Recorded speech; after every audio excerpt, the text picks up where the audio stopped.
স্রোতের সাথে গা ভাসিয়ে যে যা যেইভাবে পাচ্ছেন টাকা পয়সা কামায় টামায় নিয়ে টাকা আপনারা অনেক কিছু দিবে, এটা একদিন প্রমাণ হয়ে যাবে। যুগে যুগে বহু প্রমাণ হয়েছে, আপনার ক্ষেত্রে প্রমাণ হবে। আমি ইলিয়াসের চেহারা সেদিন আপনার চোখের সামনে ভাসবে, যে 2000 মানুষ মারা গিয়েছে, সেই মানুষের লাশের সাথে বেইমানি করে আপনি আপনার ব্যক্তি স্বার্থের কাছে বিক্রি হয়েছেন। আর আওয়ামী লীগ তো কত ভয়ঙ্কর হইতে হবে সেটা আপনাদেরকে বোঝানোর দরকার নাই, আপনারা জানেন। এরা জেলখানার ভেতরে মানুষকে ধরে জবাই করে মারে, ফাঁসি হইলেও এদের মনে শান্তি হয় না, জবাই করে মারে। এখন শুনছি ওই যে ক্যাপ্টেন বাসেদ সাহেব মাজেদ গিয়েছিল, এই ক্যাপ্টেন মাজেদ সাহেবকেও জবাই করেছিল। সো এরা এইটাই, এরা এর চেয়ে ভয়ঙ্কর রূপে ফিরবে যদি ফিরতে পারে, ফিরার সুযোগ দেওয়া হয়। কথা বললে অনেকে কষ্ট পাবেন, জামাত কষ্ট পাবে, বিএনপি কষ্ট পাবে, আমি কোনো রাজনৈতিক দলকে বলতে চাই না, কিন্তু সারা দেশে চাঁদাবাজি চলছে, সারা দেশে চলছে একদম। আমি আমারে তো মনে করেছেন যে আমি হয়তো আওয়ামী লীগের সময় আওয়ামী লীগের বিরুদ্ধে কথা বলেছি, বিএনপি জামাত যখন ক্ষমতায় আসবে তখন আমি তাদের পক্ষে কথা বলবো, এটা আমি পারবো না। আমি হয়তো চুপ থাকবো, কিন্তু পারবো না আপনার পক্ষে মিথ্যা কথা বলতে। আসসালামু আলাইকুম। খুব কষ্টের কিছু কথা বলার জন্য আপনাদের সামনে এসেছি। 5 তারিখের পরে আসলে ইউটিউবে কথা বলতে হবে এটা চিন্তা করি নাই। মনে করেছিলাম যে 5 তারিখের পর দিনই দেশে যাব, যেদিন পতন হবে তারপরের দিনই দেশে যাব, পরে বলতে তার পরপর দেশে যাব আর কি। তো এখনো আমাদের মনে হচ্ছে যেন সেই আওয়ামী লীগের সাথেই বোধহয় এখনো যুদ্ধ করছে। বিভিন্ন বিষয় নিয়ে মত পার্থক্য হচ্ছে, বিভিন্ন বিষয় নিয়ে কথা বলতে হচ্ছে, এখনো দেশের বিরুদ্ধে ষড়যন্ত্র হচ্ছে। যে জিনিসগুলো না চাইতেই পাওয়ার কথা সেই জিনিসগুলো এখন আবার চাইতে হচ্ছে, সেটার জন্য প্রতিবাদ করতে হচ্ছে, রাস্তায় নামতে হচ্ছে। গতকালকে একটা ভিডিওতে আসিফ নজরুলের সৌদি আরবে গিয়েছেন এক ব্যক্তি, তিনি ফেসবুকে তার পোস্ট করেছেন যে আসিফ নজরুলকে পিছনে নিয়ে এইভাবে আপনার মানে ফোনটা সামনে ধরে এইভাবে বলছে যে এই যে আসিফ নজরুল এই প্রবাসীদের রেমিটেন্স যোদ্ধাদের টাকা মেরে দিয়ে তারপরে হজ করতে এসেছেন। আসিফ নজরুল দেখছি সেই ভিডিও থেকে আপনার আস্তে আস্তে সরে যাচ্ছেন, হ্যাঁ, মানে পাশ কাটাতে চাচ্ছেন। তো আসিফ নজরুল কে ভালো কে খারাপ, কে ঠিক আর কে বেঠিক, এটা আল্লাহ একদিন জাজ করবে। শুধু এতটুকুই বলে রাখলাম, এই 5 তারিখের পরের যে সুযোগ আপনারা শুধু হাতছাড়া করেন নাই, ইচ্ছাকৃতভাবে এই সুযোগটাকে ধ্বংস করেছেন, এর বিচার, এর শাস্তি আপনাদেরকে এই পার অথবা ওই পারে পেতেই হবে। আমি আমার জায়গা থেকে শুরু থেকে এখন পর্যন্ত একটা কথাই বলি, অনেক মানুষের, অনেক নিজের খুব কাছের মানুষজনও ভাই সুযোগ এসছে, কিছু টাকা পয়সার দরকার আছে জীবনে, এরকম ওই 21 টিভিতে যখন কাজ করতাম না, এরকম তখনও অনেক মানুষজন ছিল এরকম বলতো যে টাকা পয়সা বানায় তারপরে করতে। আসলে টাকা পয়সা না মানুষকে বাঁচাইতে পারে না, বিপদে পড়লে ওইখানে আপনি বাঁচতে পারবেন। টাকা মানুষের দরকার আছে, আমরা পৃথিবীর একদম ফেরেশতা, আমাদের মানে কোনো ভুল ত্রুটি নাই, কোনো খারাপ কাজ নেই, এরকম না। আমার জীবনেও খারাপ কাজ আছে, চেষ্টা করেছি। আমাকে যদি আজকের আমি আর ধরেন বেশি না 2012 সালের আমিও যদি সেই গণজাগরণ মঞ্চের আগের আমাকেও যদি আপনি মেলান, আমার মধ্যে অনেক পার্থক্য হয়েছে, ভালো না খারাপ সেটা আল্লাহ জাজ করবেন। চেষ্টা করেছি নিজের সমস্যাগুলো সমাধান করতে। যাই হোক, তো এই যে এখন ধরেন মনে করছেন যে আপনারা ঠিক জায়গায় আছেন, যা মনে চাই তাই করছেন, আপনারা করে যাবেন, কোনো সমস্যা নেই, এটার বিচার একদিন হবে। এই হজ করতে গিয়ে যেমনটা দেখেছেন, এর চাইতে আরো ভয়ঙ্কর অপমান আপনাদের সামনে অপেক্ষা করছে। আমাদেরও সমস্যা আছে, জীবনের ঝুঁকি আছে। আমি মনে করি আমার জীবনের হয়তো বেশিরভাগ সময়ই হয়তো আমার কষ্টে কাটাইতে হবে, কারণ মানে আমার তো ধরেন যারা ভালোবাসে তারা তো সাধারণ মানুষ, তারা তো শক্তি নাই। আমাকে যারা মানে অপছন্দ করে বা যাদের বিরুদ্ধে কথা বলেছে তারা তো শক্তিশালী। সো তাদের ব্যাপারে মানে কথা বলতে গেলে, তাদের বিরুদ্ধে যদি করি, সেটার তো শাস্তি তো আছে, সেটার জন্য হয়তো কোনো এক সময় সে শাস্তি পেতে হবে। যাই হোক, যেটাই হোক, আল্লাহর কাছে দোয়া করি যেন আল্লাহ ইমান ঠিক রাখেন এবং মানে ধৈর্য ধরে যেন যে কোনো শাস্তি মোকাবেলা করতে পারি, এতটুকু, এর বাইরে আর কোনো কিছু না। তো আজকে যে বিষয়টা নিয়ে কথা বলতে এসেছি সেটা হচ্ছে, ধরেন গতকালকে একটা দেখলাম, একজন রিক্সা চালক মারা গিয়েছিল, যে রিক্সা চালক সবাইকে ধরে ধরে নিয়ে যেয়ে তারপরে আপনার হসপিটালে দিয়ে আসতো। সেই লোকটার স্ত্রী গত সপ্তাহ থেকে তিনি ভিক্ষাবৃত্তিতে নেমেছেন, ভিক্ষা করে খাচ্ছেন।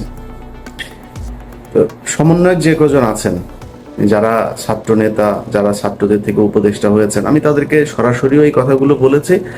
এই এই প্ল্যাটফর্মে আমি ওপেন এই কথাগুলো বলতে চাই। দেখেন, ধরেন এই যে ছাত্রদের ভবিষ্যৎটা আসলে কি, তারা কি চায়? তারা যদি মনে করে যে আমাদের হাতে হাজার হাজার লক্ষ লক্ষ কোটি কোটি টাকা আসবে, আমরা এই কোটি কোটি টাকা দিয়ে তারপরে রাজনৈতিক দল গঠন করবো, এরকম দু একজনের কাছে শুনেছি। ধরেন একজনের কাছে টাকা পয়সা চেয়েছে বা কোনো এক জায়গায় টাকার লেনদেন হয়েছে, সেখানে শুনছি যে মানে ছাত্রদের প্রচুর টাকা পয়সা তারা ফান্ড কালেক্ট করার চেষ্টা করছে। এটা রাস্তা না। আপনি কত হাজার কোটি টাকার মালিক হবেন? জামায়াত হচ্ছে ব্যাংকের মালিক, বিশাল বিশাল আর্থিক প্রতিষ্ঠানের মালিক। বিএনপির এরকম নেতা আছে যারা কিনা আওয়ামী লীগের সময়ে যত টাকা মান্থলি ইনকাম করতো, তাদের ব্যবসা প্রতিষ্ঠান, ব্যাংক, বিমা কোনো কিছুই বন্ধ হয়নি। এরকম অনেক নেতা আছে। আওয়ামী লীগের পরিবারের সাথে তাদের পরিবারের বৈবাহিক সম্পর্ক হয়েছে। তাদের সাথে আপনারা টাকা নিয়ে পারবেন? কত টাকার মালিক হবেন বলেন আপনি? টাকা পয়সা দিয়ে নতুন করে কোনো রাজনৈতিক দল আপনি দাঁড়ায় যাবেন, এই সুযোগ নাই। কিন্তু একটা সুযোগ আপনাদের হাতে এসেছিল, সেটা কি? এই আগস্টে যেই বিপ্লব হলো, এই বিপ্লবে সারা দেশের মানুষ আপনাদের পক্ষে এসেছিল। এবং আমি নিজেই আমার চ্যানেলে আমি ভিডিও বানিয়েছি। এখন আমি বলছি না যে আমি নির্বাচন চাই, আমি নিজে বলেছি 20 বছর 25 বছর যত বছর মনে চাই ইউনূস সরকার ক্ষমতায় থাকুক। আমরা এখানে উদযাপন করেছি, মনে করেছিলাম যে আমরা বোধহয় স্বাধীন হয়ে গিয়েছে। মিথ্যা, সবকিছুই ভুল ছিল। এই স্বাধীনতার ঠিক আগের যে সময়টা ছিল, সেই সময় আপনাদের সাথে বাংলাদেশের মানুষ যেইভাবে এসেছিল, আপনারা তাদেরকে রাখতে পারেন নাই। কেন পারেন নাই? কয়েকটা, মানে খুব বড় করে 2-3টা জিনিস বলি। দেখেন পরিবর্তনটা হয়েছে কোথায় আমাকে বলেন।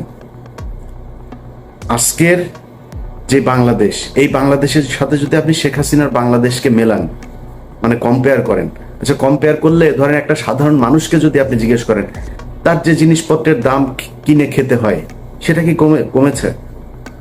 এটা সমস্যা না। একটা নতুন সরকারের জন্য ধরলাম 1 বছর 2 বছর তারা কষ্ট করবে, কোনো সমস্যা নাই, কষ্ট করুক।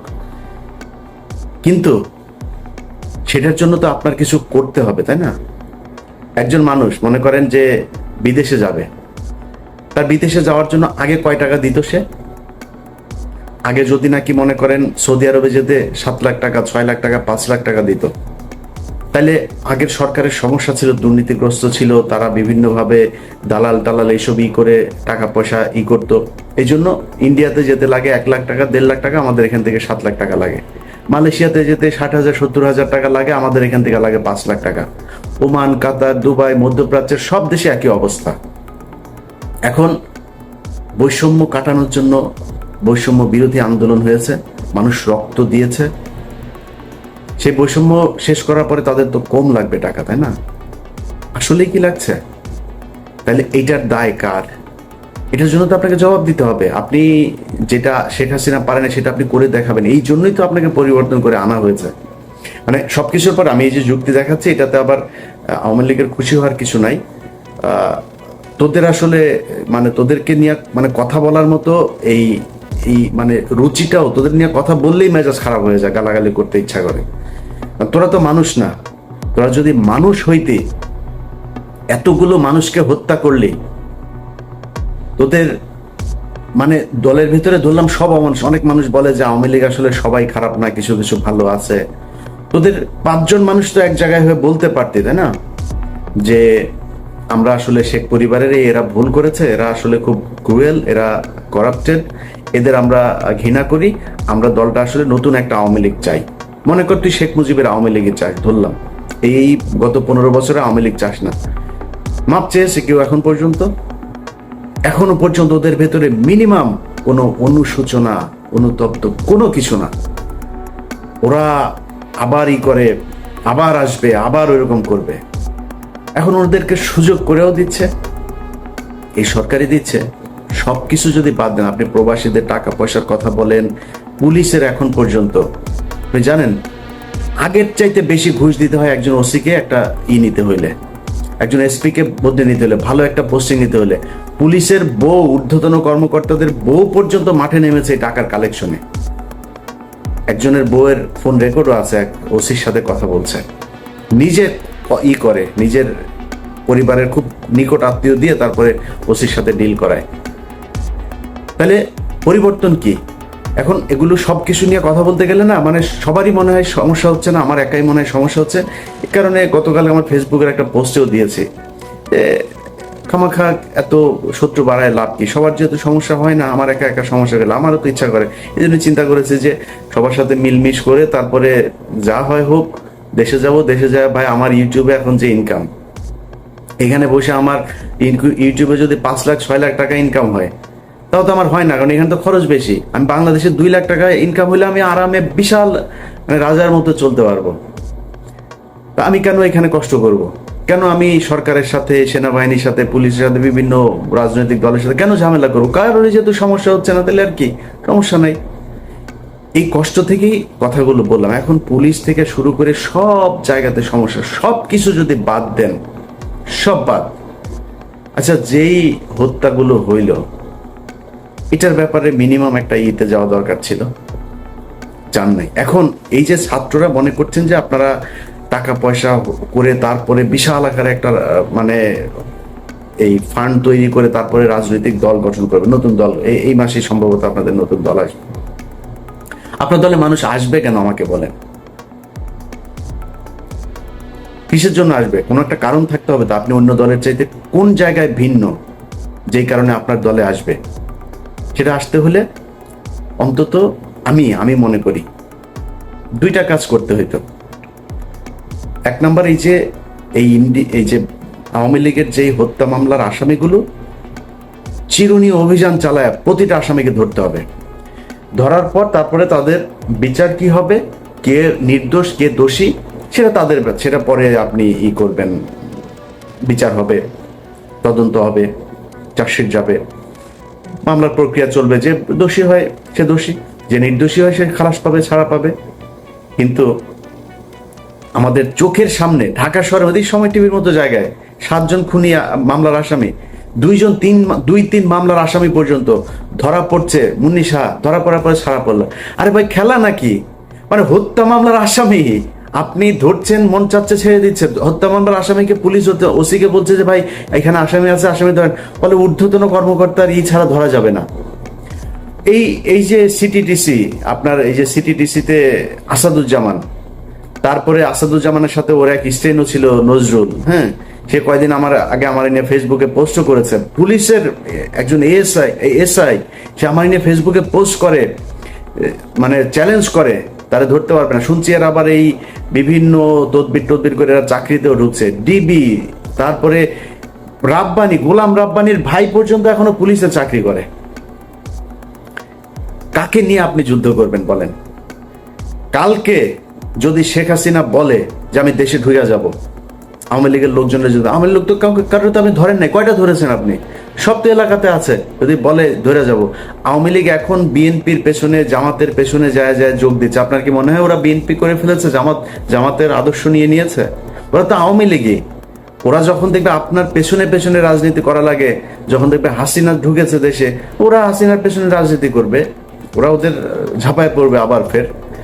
আর এটার জন্য যদি নাকি মনে করেন ঠেকানোর জন্য প্রশাসন, সচিবালয়, কোন জায়গায় আপনি নিয়ন্ত্রণ নিয়েছেন আমাকে বলেন? কথা বললে অনেকে কষ্ট পাবেন, জামাত কষ্ট পাবে, বিএনপি কষ্ট পাবে, আমি কোনো রাজনৈতিক দলকে বলতে চাই না, কিন্তু সারা দেশে চাঁদাবাজি চলছে, সারা দেশে চলছে একদম। আমারে তো মনে করেছেন যে আমি হয়তো আওয়ামী লীগের সময় আওয়ামী লীগের বিরুদ্ধে কথা বলেছি, বিএনপি জামাত যখন ক্ষমতায় আসবে তখন আমি তাদের পক্ষ হয়ে কথা বলবো। এটা আমি পারবো না, আমি তো চুপ থাকবো, কিন্তু পারবো না আপনার পক্ষে মিথ্যা কথা বলতে। সারা দেশে চাঁদাবাজি হচ্ছে, ব্যাপক চাঁদাবাজি হচ্ছে। এখন এই যে চাঁদাবাজি করছেন, কোত্থেকে করছেন আপনি চাঁদাবাজি? হাটে ঘাটে, ওই বাস স্ট্যান্ড, ওই গরুর বাজার, ওই হাওর বাওর, এই যে এইসব লিস্ট এগুলো নিয়ে আপনারা দখলে নিয়েছেন। তখন নিয়ে কি করছেন, ওইখানে চাঁদাবাজি। গ্রামে এদিন শুনলাম একজনের মুরগি বিক্রি করতে এসছে, সেই মুরগির থেকে মানে অনেক মুরগি আর কি, ফার্মের মুরগি, এক এক মুরগি থেকে সেখানে চাঁদা নেওয়া হচ্ছে। তো এই যে চাঁদা নিচ্ছেন, নিয়ে কি করছেন, একদম প্রান্তিক লেভেলের যে মানুষ আছে তাদের কাছে আপনি চাঁদাবাজ হিসেবে উপস্থাপিত হচ্ছেন। কিন্তু একটু চিন্তা করে দেখেন তো, প্রশাসনের, সচিবালয়ের, কোর্টের কোন জায়গায় দুই চারটা জায়গা বাদে কোন জায়গাটায় আপনার জামাত বা বিএনপির লোক আছে আমার দেখান। দেখান দুই চারটা জায়গার মধ্যে যে একটা ধাক্কা যদি শেখ হাসিনা দেয়, আওয়ামী লীগ দেয়, আপনি যে প্রশাসনের এই দিক থেকে যে সমর্থন পাবেন সে সুযোগটা আছে আপনার? নাই। তো কি নিয়ে আপনি যুদ্ধ করবেন? অতএব ছাত্রদের আমি মনে করি, সেদিন আমার সাথে যাদের কথা হচ্ছে তাদেরকেও আমি একই কথা বলেছি, তারা বলছে যে আমরা আসলে অনেক কিছু চাইলেও পারছি না। তা আপনারা যদি পারছেন না, এটা কি মানুষ জানে? যেই হোক, মানে ছাত্রদের ভেতরে আমি কারণ নাম ধরছি না, যেই আমার সাথে যারই কথা হোক, যেই লেভেলেরই হোক, এ বলছে আমরা পারছি না। আপনারা পারছেন না এটা তো মানুষ জানে না। আমরা তো মনে করছি আপনারা সরকারের পার্টে আছেন, সরকারের সাথে কাজ করছেন মিলেমিশে, আপনারা যা চাচ্ছেন সরকার সেটাই করছে, সরকার যা করছে সেটাই আপনাদের কাজ, আমরা তো এইটা মনে করছি। আপনাদের কথা যে সরকার শুনছে না সেটা তো বলতে হবে। বলতে হলে কি করতে হবে? সরকারের ছাত্রদের প্রতিনিধি যারা আছে তাদেরকে পদত্যাগ করতে হবে, করে রাস্তায় নেমে আসতে হবে। এর বাইরে নাম ধরে বলি, নাহিদ ভাই, আসিফ ভাই, হাসনাত ভাই, সার্জিস ভাই, যারা যারা আছেন, পিঠের চামড়া থাকবে না। যদি মনে করেন যে এই সরকার চলে যাবে আর বিএনপি, আওয়ামী লীগ, বিএনপি বা জামাত ইসলাম আপনাদেরকে কোলে তুলে নিয়ে নাচবে, প্রশ্নে আসে না। আর আওয়ামী লীগ তো কত ভয়ঙ্কর হইতে হবে সেটা আপনাদেরকে বোঝানোর দরকার নাই, আপনারা জানেন। এরা জেলখানার ভেতরে মানুষকে ধরে জবাই করে মারে, ফাঁসি হইলেও এদের মনে শান্তি হয় না, জবাই করে মারে। এখন শুনছি ওই যে ক্যাপ্টেন বাসেদ সাহেব মাজেদ গিয়েছিল, এই ক্যাপ্টেন মাজেদ সাহেবকেও জবাই করেছিল। সো এরা এইটাই, এরা এর চেয়ে ভয়ঙ্কর রূপে ফিরবে যদি ফিরতে পারে, ফিরার সুযোগ দেওয়া হয়। অতএব আপনারা ছাত্ররা যারা আছেন, যাদের সাথে বাংলাদেশের মানুষ সবাই চেয়েছিল একটা পরিবর্তন, আপনাদের সাথে কেন যাবে সেটা আপনাদেরকে বুঝাইতে হবে। পারেন নাই, কোনো সমস্যা নাই, পারার চেষ্টা করছেন কিনা সেটা মানুষ দেখতে চায়, যে আপনারা কি আসলেই চেষ্টা করেন নাকি আপনারাও সেই আগের মতোই, আগের দলের মতোই সব লুটপাট করে খাওয়ার জন্য, সুবিধা পাইলে তাদের সাথে বসে মিলেমিশে একাকার হয়ে তারপরে দেশ চালানোর জন্য উদ্গ্রীব হয়ে আছেন। এই জিনিসগুলো আমার মনে হয় আপনাদের বোঝা উচিত আর কি। তো যাই হোক, যে বিষয়টা বলছিলাম আগেও, যে অনেকের কাছে খারাপ লাগতে পারে, কিন্তু সত্যি কথা যেটা ভাই, এই দেশটা দেখলাম তো 5 তারিখের পরে, এখানে টাকা পয়সা হইলে সব পার্সেজ হওয়া যায়। ইভেন কি জানেন,